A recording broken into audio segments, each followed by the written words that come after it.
Que a paz do Senhor Jesus esteja com todos, abençoe a cada lar alcançado por esta transmissão. Hoje daremos início a uma série de estudos relacionados à leitura sinótica. Quando nós falamos de leitura sinótica, lembramos automaticamente dos evangelhos sinóticos. No entretanto, esse tipo de leitura nós encontramos em toda a Bíblia, tanto no Antigo quanto no Novo Testamento. Eu irei compartilhar agora um PDF. Eu estarei também disponibilizando num link aqui junto com a gravação. Então, a leitura sinótica, ela consiste basicamente em duas ou até mais passagens paralelas, em livros diferentes e até mesmo esporadicamente dentro de um mesmo livro. E essas passagens paralelas, elas versam acerca de um mesmo assunto ou evento, com um grau maior ou menor de concordância. Então, às vezes você tem um grande grau de concordância, às vezes você tem as passagens praticamente idênticas e às vezes você tem muitas diferenças. E automaticamente nos vem a pergunta. Essa pergunta é feita principalmente com relação aos evangelhos, mas também nas outras passagens sinóticas que nós encontramos espalhadas pela Bíblia. Por que essas passagens sinóticas? Porque um mesmo assunto, um mesmo evento, ele é transmitido pensando originalmente para públicos diferentes em situações diferentes. Isso significa que a Bíblia ela tem a preocupação de alcançar todos. Digamos que essa passagem ela alcance um determinado público, mas não alcança o outro. Então, pensando neste outro público, teremos o mesmo evento, a mesma narrativa, só que com peculiaridades diferenciadas para alcançar públicos diferenciados. Então, como eu salientei, são bem conhecidas nos evangelhos, especialmente nos 3 evangelhos sinóticos. Mas vamos observar que algumas passagens também têm paralelos no Evangelho de João. São bem menores, por isso que o Evangelho de João ele se destaca, mas nós temos também alguns eventos narrados nos Evangelhos sinóticos que vão também ter paralelo lá no Evangelho de João. Obviamente, começando pelo relato da paixão, o fato de Jesus ser crucificado e a sua ressurreição. Mas você também tem, por exemplo, o milagre da multiplicação dos pães. E observar qual é o paralelo com a primeira ou a segunda multiplicação relatada nos sinóticos. E tudo isso nós teremos oportunidade de ver posteriormente. Mas eu vou dar aqui alguns exemplos. Dentro de um mesmo livro, nós temos o exemplo dos 3 relatos da conversão de Paulo. A conversão dele, a mais famosa, a mais conhecida, a mais pregada, é a do capítulo 9. Mas ela também é relatada no capítulo 22 e no capítulo 26. São 3 relatos, pressupondo 3 públicos diferenciados dentro do mesmo livro. Em vídeo recente, eu falei sobre a predileção de Marcos pela divisão tríplice ou pelo número 3. Lucas, especialmente em Atos dos Apóstolos, ele parece também ter essa propensão para o número 3. São 3 relatos da conversão de Paulo, são 3 discursos de Pedro, são 3 pregações em sinagoga de Paulo, são 3 viagens missionárias, embora alguns considerem a viagem a Roma, quando ele vai preso a Roma, como se fosse uma quarta viagem missionária, mas de qualquer maneira, pelo esquema dado pelo livro, são consideradas 3 viagens missionárias. Nós temos exemplos de 2 cartas que, no seu conjunto, elas vão ter leituras sinóticas, que é Colossenses e Efésios, 2 cartas atribuídas a Paulo.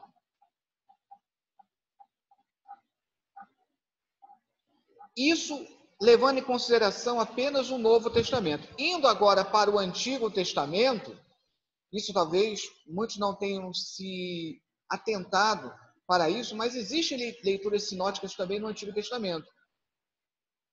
Um exemplo bem notório são os 2 tipos de história que nós temos no Antigo Testamento. A chamada história deuteronomista, que vai de Josué, pulando o livro de Ruth, até Reis, e a história chamada cronista, que recebe esse nome que começa com crônicas, mas engloba também Esdras e Neemias.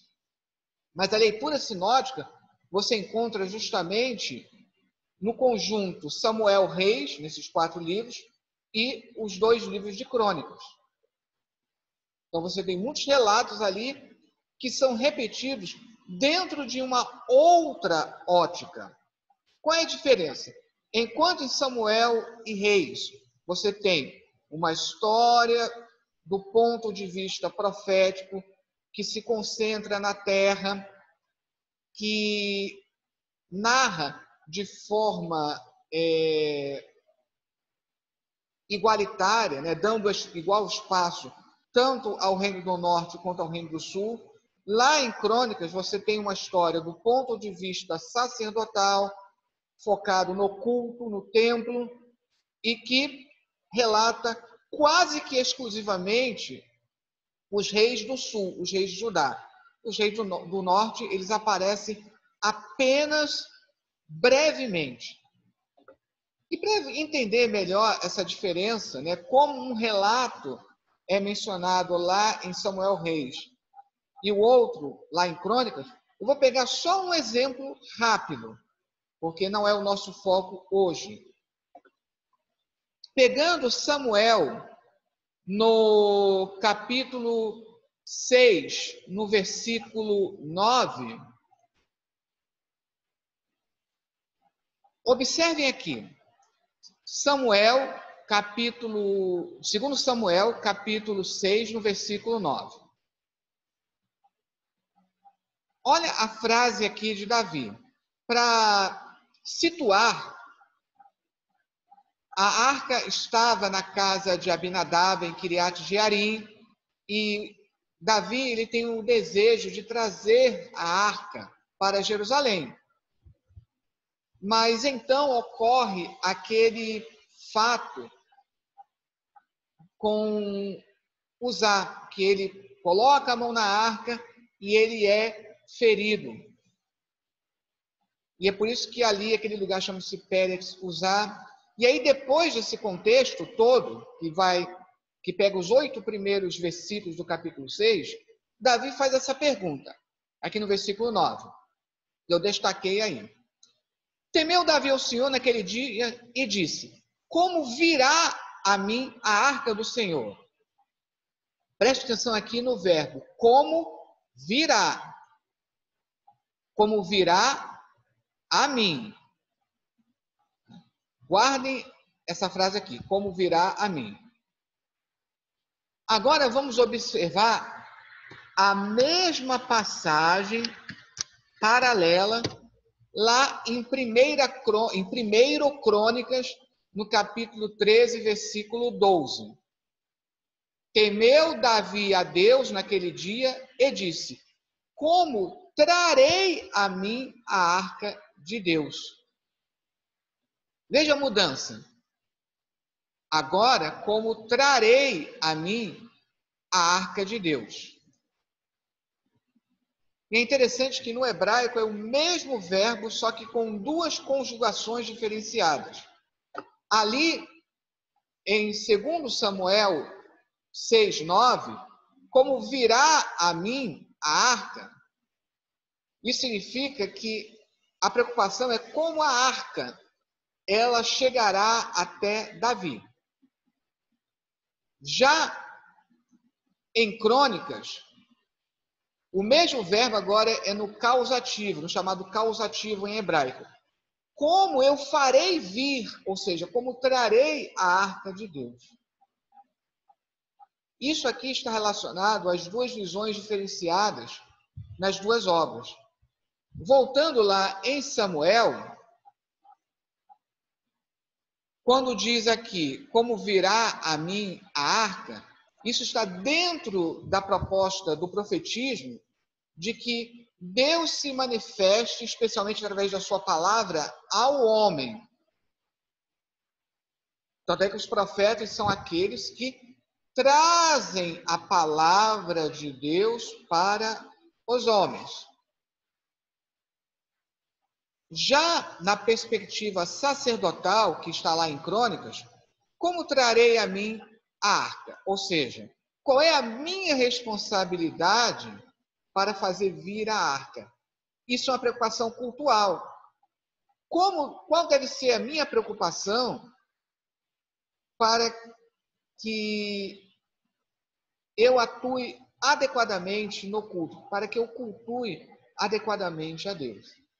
Então, são duas visões diferentes que são transmitidas por essa sutileza do mesmo verbo no hebraico, só que com duas conjugações diferenciadas e que foram, assim, reproduzidas com duas traduções diferenciadas em português. Voltando agora aqui para o PDF,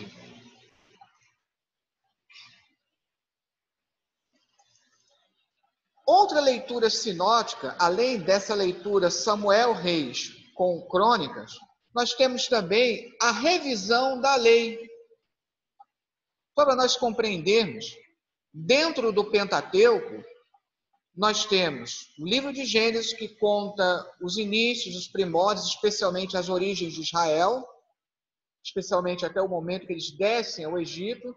E aí você tem, de Êxodo até Números, o relato da lei dada por Deus através de Moisés. Quando chega Deuteronômio, você tem uma repetição. Por isso que esse livro recebe esse nome no grego, porque esse nome vem do grego.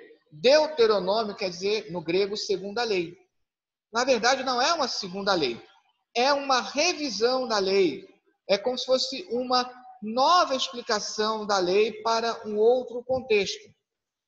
E é por isso que tem muitos relatos paralelos a Êxodo, Levítico e Números. Não tanto Levítico, ou na parte legal, tem muita coisa em Levítico, e na parte narrativa pegando mais Êxodo e Números. E é justamente aqui, nessa leitura sinótica que é feita em Deuteronômio, a partir dos relatos do conjunto que vai de Êxodo até Números, que nós escolhemos hoje como estudo sinótico os 10 mandamentos.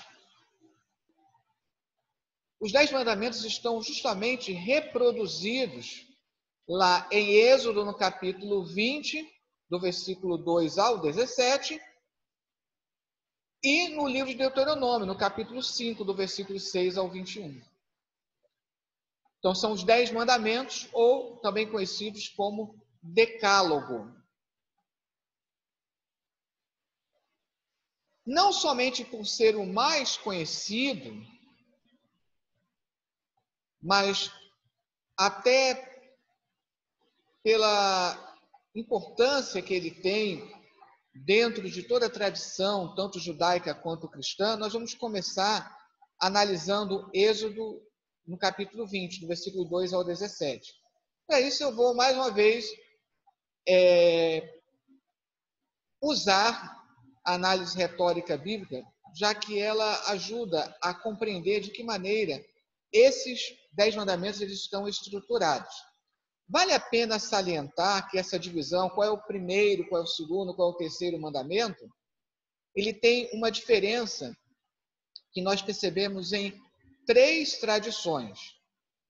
Nós temos a chamada tradição judaica, em que, por exemplo, o versículo 2, eu sou o Senhor teu Deus que te tirou da terra do Egito, da casa da servidão, esse é o primeiro mandamento. E aí não terás outros deuses diante de mim, passa a ser o segundo mandamento, na tradição judaica. Nós temos a tradição ocidental, que vai considerar do versículo, todo o conjunto que vai do versículo 2 até o final do versículo 4 como um único mandamento. Ou, perdão, do versículo 2 até o versículo 6. Todo esse conjunto é considerado um mandamento só. E aí o último, ele é desdobrado em 2. E, finalmente, nós temos a tradição oriental. E essa tradição oriental, o modo de dividir, é seguido pelas igrejas protestantes e, consequentemente, pelas igrejas evangélicas. Tá? Eu, portanto, estarei utilizando aqui a chamada divisão da tradição oriental, que ela é seguida pelas igrejas evangélicas. E é interessante eu ter escolhido para essa primeira leitura sinótica os 10 mandamentos, porque, na verdade, tem um pequeno detalhe diferenciado lá em Deuteronômio.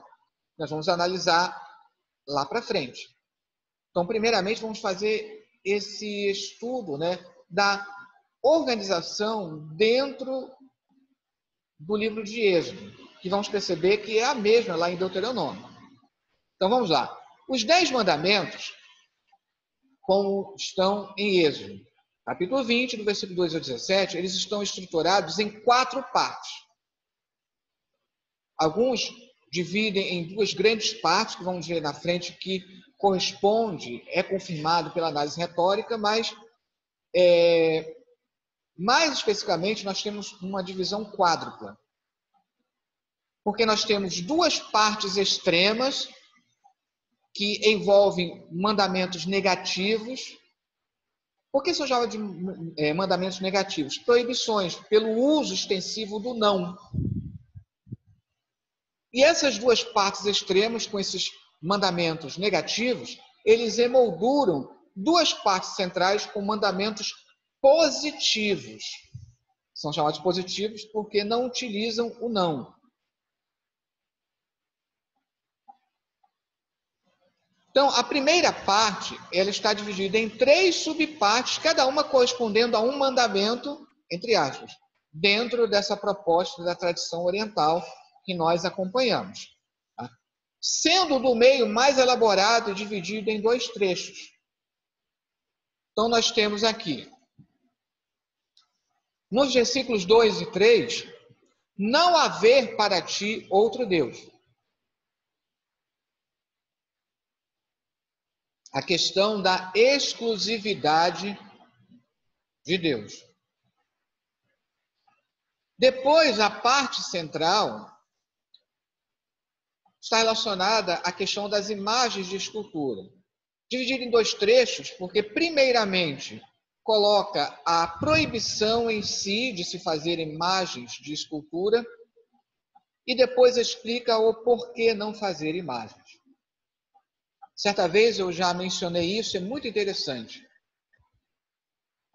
Os chamados mandamentos impositivos, aqui chamados negativos, entre aspas, pela questão do uso exclusivo do não, mesmo esses mandamentos, entre aspas, impositivos, eles sempre têm uma explicação. É bem interessante isso. Quando Deus ele ordena algo, é porque há um motivo para tal. Deus ele não nos deixa sem a resposta do porquê dos seus mandamentos. É bem verdade que existem situações na vida que acontecem conosco que nós, às vezes, ficamos sem uma resposta. Mas acerca da vontade de Deus expressa na Bíblia, nós temos sim um porquê. É mostrado aqui. E aí fecha, não pronunciar o nome de Deus em vão. Então é interessante, aqui você tem, dentro da tradição oriental, 3 mandamentos, e essa correspondência do primeiro com o terceiro, que é interessante porque o nome de Deus, ele encerra a própria essência do ser de Deus.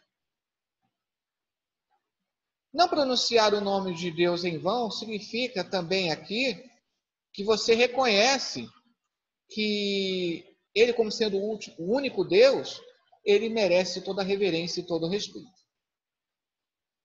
Então, o primeiro mandamento, ele relaciona-se à gratidão que deve haver da parte de Israel pelo grande ato salvífico na libertação da escravidão do Egito.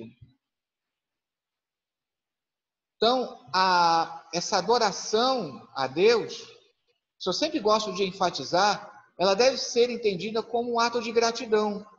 Eu adoro a Deus, eu reconheço Deus como Deus na minha vida, não por imposição, nunca pode ser por imposição, mas como um sinal de agradecimento. E aí nós temos o famoso, conhecido, né, pelos judeus como Shema, que mostra muito bem essa questão aqui. Ouve, Israel, o Senhor, nosso Deus, é o único Senhor. Amarás, pois, o Senhor teu Deus de todo o teu coração, de toda a tua alma e de toda a tua força. Ou, como está lá no hebraico, né, uma outra maneira de traduzir, com todo o teu tudo, com todos os teus poderes, com todas as tuas capacidades. Voltando lá, então, para o PDF, o segundo mandamento é bem explicitado em outras passagens. Então, essa proibição de se fazer imagens de escultura, de adorar qualquer outra coisa no lugar de Deus, isso é bem explicitado no Antigo Testamento. Então, nós podemos pegar aqui alguns exemplos. Vou pegar aqui o exemplo de Deuteronômio 4, no versículo 15 ao 18.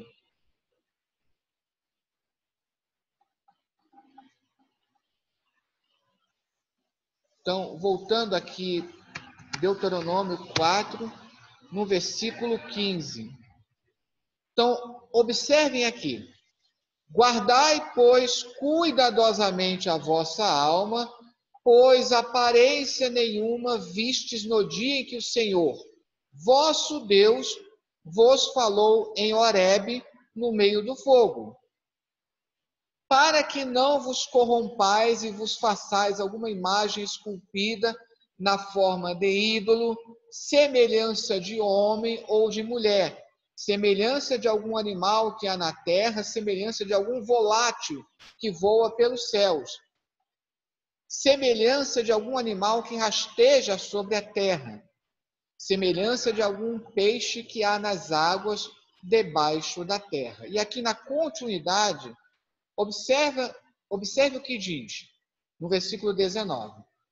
Guarda-te, não levantes os olhos para os céus, e vendo o sol, a lua, as estrelas, a saber, todo o exército dos céus, sejas seduzido a inclinar-te perante eles e deis culto àqueles, coisas que o Senhor teu Deus repartiu a todos os povos debaixo de todos os céus. Agora veja a chamada de atenção à necessidade do agradecimento, do culto a Deus como um agradecimento.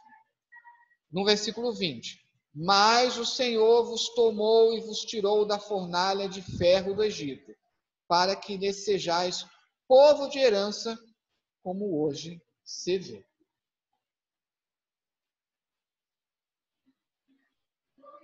Então, com relação ao terceiro mandamento, não pronunciar o nome de Deus em vão. Vamos observar aqui Levítico 19, 12. Levítico 19, 12. Nem jurareis falso pelo meu nome, pois profanarias o nome do vosso Deus. Eu sou o Senhor.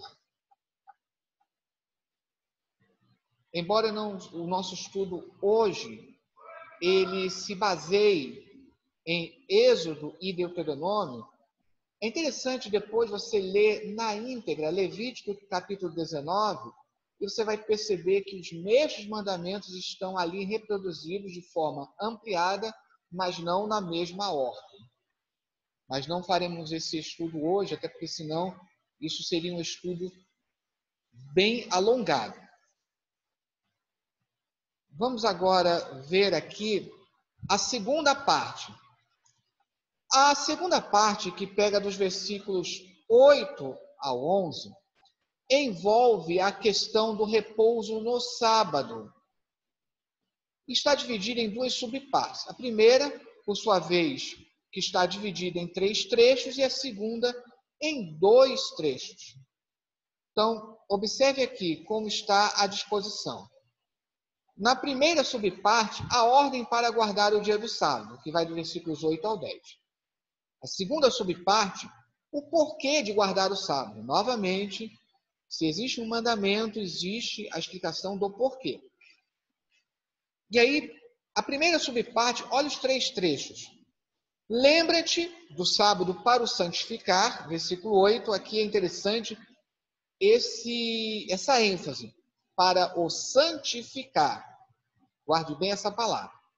Aí B, 6 dias de trabalho, versículo 9. Então, o homem vai ter 6 dias de trabalho. E aí, a linha, 7º dia, repouso cultual. Agora vem o porquê de guardar o sábado. Aí você tem o versículo 11 dividido em 2 partes. Na primeira parte, em 6 dias Deus trabalhou e consagrou o dia 7º. Então, observe a correspondência aqui, que ficou com as letras trocadas, essas letras minúsculas trocadas. 6 dias de trabalho do homem, refletindo os 6 dias de trabalho de Deus. E o repouso cultual do homem, refletindo, o repouso cultual do homem no versículo 10, refletindo na segunda parte do versículo 11, a consagração, que também é uma santificação do dia 7º. Então, aqui, o motivo da guarda do sábado, ele é cultual. Sempre se pergunta acerca disso, né? A guarda do sábado é um mandamento positivo, como parte crucial da aliança de Deus com Israel. Sendo mal compreendido pelo povo escolhido, ou melhor dizendo, né, vamos deixar melhor claro aqui, foi mal compreendido pelo farisaísmo. É um dos mandamentos exclusivos para Israel, não sendo, portanto, impostos aos gentios no Novo Testamento. Aquilo que já explicamos em outra ocasião. A guarda do sábado, ela se torna opcional. Ela é um mandamento positivo para Israel, para que eles lembrem da aliança que foi feita com Israel. Nós vemos isso lá em Êxodo 31, no versículo 12. Então, aqui, Êxodo, no versículo 31, no versículo 12. Disse mais o Senhor a Moisés: Tu, pois, falarás aos filhos de Israel e lhes dirás: Certamente guardareis os meus sábados, pois é sinal entre mim e vós nas vossas gerações, para que saibais que eu sou o Senhor que vos santifica. Sábados aqui no plural, porque muitas festas do Antigo Testamento, que devem ser guardadas pelos povos judeus, que são considerados como sábados, como guarda de sábado. Aí, versículo 14. Portanto, guardareis o sábado, porque é santo para vós outros. Aquele que o profanar morrerá, pois qualquer que nele fizer alguma obra será eliminado do meio do seu povo. 6 dias se trabalhará, porém o 7º dia é o sábado do repouso solene, santo ao Senhor. Qualquer que no dia do sábado fizer alguma obra morrerá. Pelo que os filhos de Israel guardarão o sábado, celebrando por aliança perpétua nas suas gerações. Entre mim e os filhos de Israel é sinal para sempre. Então observe aqui, ó. Vou até sublinhar, enfatizar aqui, ó. Entre mim e os filhos de Israel é sinal para sempre. Porque em 6 dias fez o Senhor os céus e a terra, e ao 7º dia descansou e tomou alento. Por isso que lá no início, no livro de Gênesis, o primeiro capítulo é um relato da criação do ponto de vista sacerdotal. Você encontra até muitas palavras que você não percebe isso na tradução, que na língua hebraica transmite essa linguagem sacerdotal. Por exemplo, quando fala dos luminares, o luminar maior para governar o dia e o luminar menor para governar a noite, uma outra tradução possível ali para a palavra maor seria candelabro. E quando diz que foram criados para as estações, a palavra ali no hebraico fala de ajuntamentos solenes de festas religiosas. Então aqui fica bem claro que o sábado ele foi instituído como uma aliança com Israel. E que ele não é imposto no Novo Testamento. Observando Marcos, no capítulo 2, nós pegamos ali, lá no finalzinho do capítulo, Marcos 2, no versículo 23, que é o episódio em que Jesus ele mostra que é Senhor do sábado. Olha aqui o final, versículos 27 e 28. E acrescentou: o sábado foi estabelecido por causa do homem, e não o homem por causa do sábado. De sorte que o Filho do Homem é Senhor também do sábado. Os fariseus, eles criaram uma visão muito restritiva do sábado. E por isso Jesus veio consertar essa visão restritiva. Eles acabaram não compreendendo o verdadeiro cerne, o verdadeiro motivo e a razão principal do sábado. Quando analisarmos o Deuteronômio, isso vai ficar mais claro. Mas, retornando agora ali para o PDF,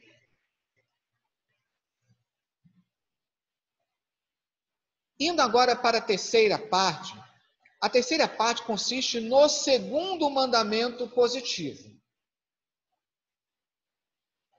que é relacionado à honra devida aos pais, composto por um único versículo e um único segmento trimembro, que é o versículo 12. Essa questão da honra dos pais, ela é tão importante. Observe o que vem dito ali em Deuteronômio 27, 16. Deuteronômio 27, 16. Maldito aquele que desprezar a seu pai ou a sua mãe. E todo o povo dirá, amém. Esse mandamento também, você tem uma explicação bem interessante lá no Novo Testamento, em Efésios, no capítulo 6, no versículo 2. Aqui é dito: honra a teu pai e a tua mãe, que é o primeiro mandamento com promessa. Qual é a promessa? É a continuidade do mandamento, para que te vá bem e sejas de longa vida, ou para que prolongue os teus dias sobre a terra. É interessante como a honra devida aos pais, ela está relacionada à dádiva da terra. Pensando principalmente no contexto da época, em que a posse da terra ela era transmitida de pai para filho, por isso que é feita essa correlação. É bem interessante. Voltando lá ao PDF. Então agora chegamos na quarta e última parte, que pega dos versículos 13 ao 17. E que, dentro da tradição oriental, da contagem oriental, abrange os 5 últimos mandamentos, em que os 3 primeiros formam um agrupamento tríplice que corresponde aos 2 últimos mandamentos em agrupamento igualmente tríplice. Então nós temos aqui, versículo 13, não cometerás homicídio. A maioria das Bíblias traduz como não matarás, mas... E aí fica aquela pergunta, mas o soldado na guerra e aquele que acaba matando por legítima defesa, então a proibição aqui é não cometerás homicídio. Até porque, entre outras coisas, havia a pena de morte no Antigo Testamento. E se debate se de fato a pena de morte existe ou não dentro do Novo Testamento. Podemos até entender que, ainda que ela exista no Novo Testamento, porque lá em Romanos 13, muitos entendem que ali estaria dando ensejo à pena de morte. Mas, ainda que ela seja abordada no Novo Testamento, podemos dizer que o que Jesus pede é abrir mão desse direito que é mencionado plenamente no Antigo Testamento. São várias e várias instâncias no Antigo Testamento que falam sobre a pena de morte. Mas no Novo Testamento, Jesus ele pede em nome da misericórdia e do amor para se abrir mão do direito à pena de morte. Então, para não criar essa dicotomia entre o Antigo e o Novo Testamento, por que o Antigo Testamento é diferente com relação à abordagem da pena de morte? Não é que ela tenha sido, de fato, abolida no Novo Testamento. O que Jesus pede é para que se abra mão desse direito em nome do amor e da misericórdia. Esse fato é até importante quando se debate sobre a questão da pena de morte, que seria um outro estudo à parte e até longo. Depois nós temos aí no versículo 14, não adulterarás, não cometerás adultério, e essa primeira sequência encerra com não roubarás, ou não furtarás. A segunda sequência, ela abrange 2 mandamentos, dentro da divisão oriental. Em outras contagens, você vai ter 3 mandamentos aqui, mas o que importa é que, ao final, você tem a inversão. Aqui você tem o padrão A, B, C. Agora você tem A' e agora inverte. C' para depois aparecer B'. Então, não responderás contra teu próximo um testemunho falso. Ou não darás falso testemunho contra o teu próximo. No versículo 16. Aí, versículo 17, que fala da cobiça. Por isso que não se entende que deva exatamente dividir em 2 mandamentos aqui. Tá? Mas há quem divida aqui em 2 mandamentos. Nas outras tradições de contagem.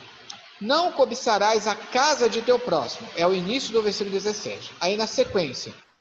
Não cobiçarás a mulher de teu próximo e nem nada do que pertença ao teu próximo.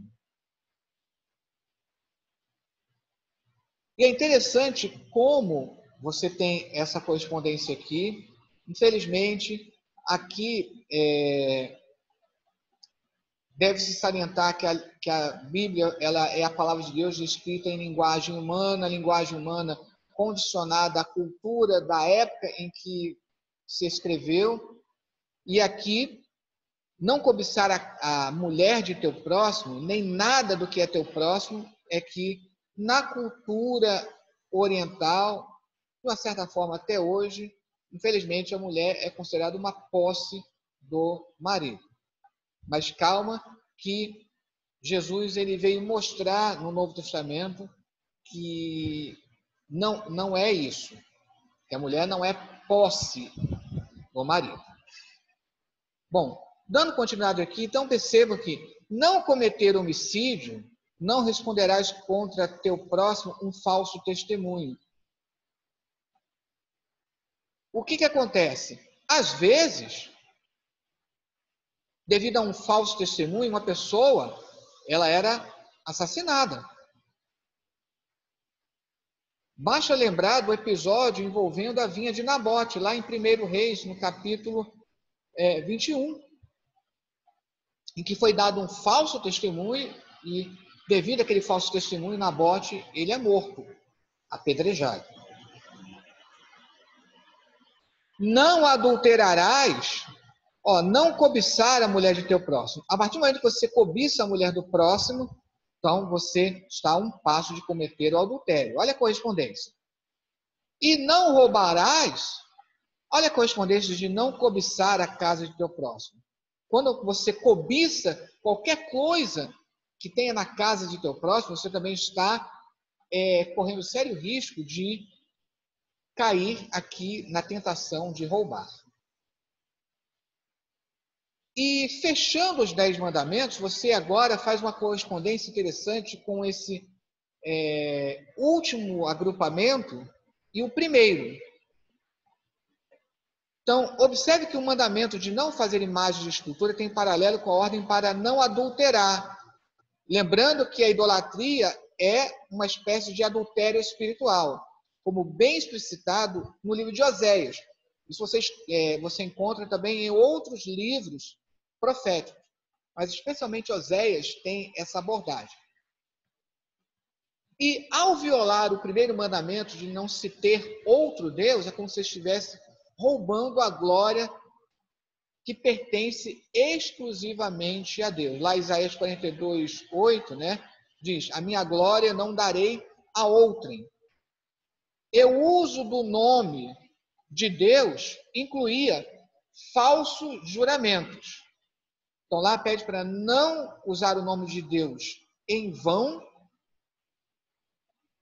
e isso poderia levar pessoas à morte. Então, o uso do nome de Deus em vão acontecia especialmente em juramentos, em falsos, em testemunhos falsos contra o próximo, como aconteceu com Nabote, lá em 1 Reis 21, 13. Resumindo, então, abaixo temos a disposição dos mandamentos, dividida em duas seções. A primeira diz respeito ao relacionamento com Deus, versículos 2 ao 11, e a segunda ao relacionamento com o próximo, versículos 12 ao 17. Então, agora nós temos essa disposição aqui em 4, como tinha mostrado lá no início. Os primeiros mandamentos negativos, versículos 2 ao 7, que se contrapõem aos últimos mandamentos negativos, dos versículos 13 ao 17. Aí nós temos no centro o primeiro mandamento positivo, do versículo 8 ao 11, e o segundo mandamento positivo, no versículo 12. Aí chegamos a Deuteronômio. Essa disposição ela é seguida rigorosamente em Deuteronômio, com a diferença sobre o motivo da guarda do sábado.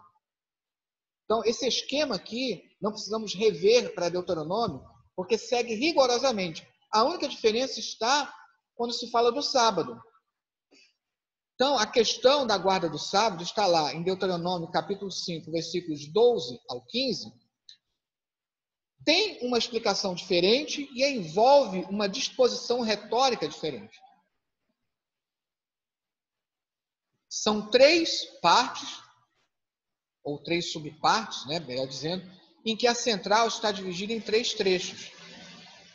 Então, ali em Êxodo, começa assim, lembra-te do dia do sábado para o santificar. Aqui, guarda o dia do sábado para o consagrar, versículo 12. Aí a parte central, como guardar o sábado? versículos 13 ao 15 na primeira parte. Aí vem 3 trechos, mostrando como se deve guardar o sábado. 6 dias de trabalho e os 7º de descanso, versículos 13 e a primeira parte do versículo 14.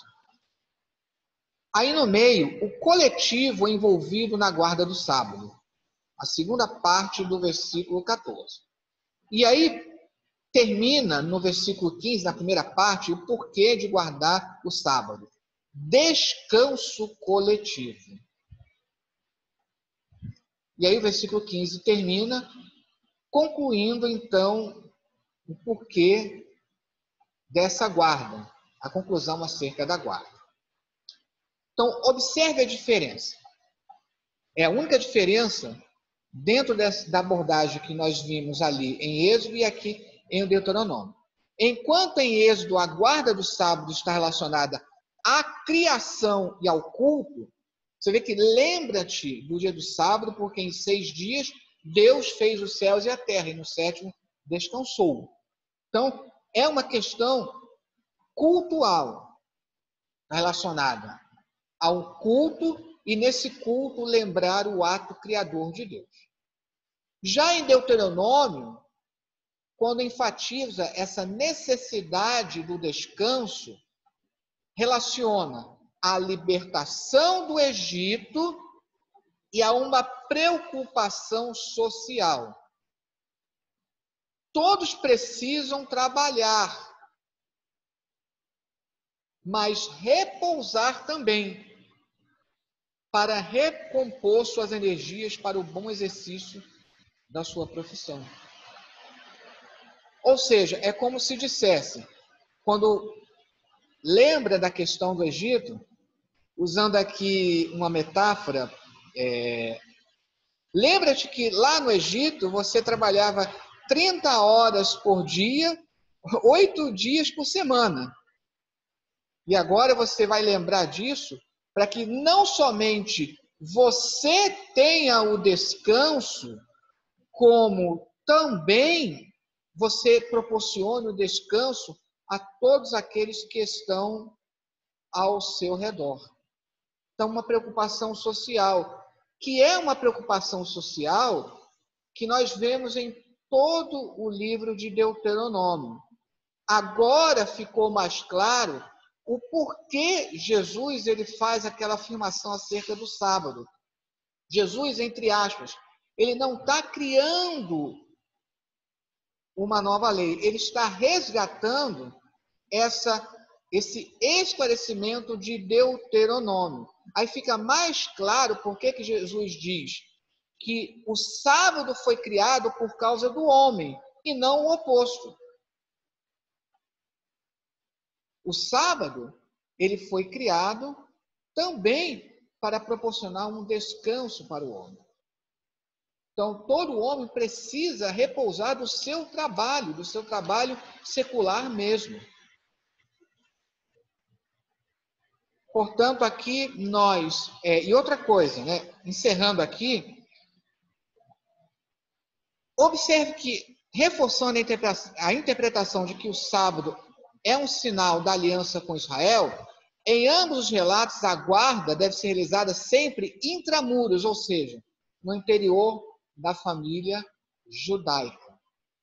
Né? Que Deus abençoe e, posteriormente, vamos começar, então, com essa análise sinótica dentro dos evangelhos.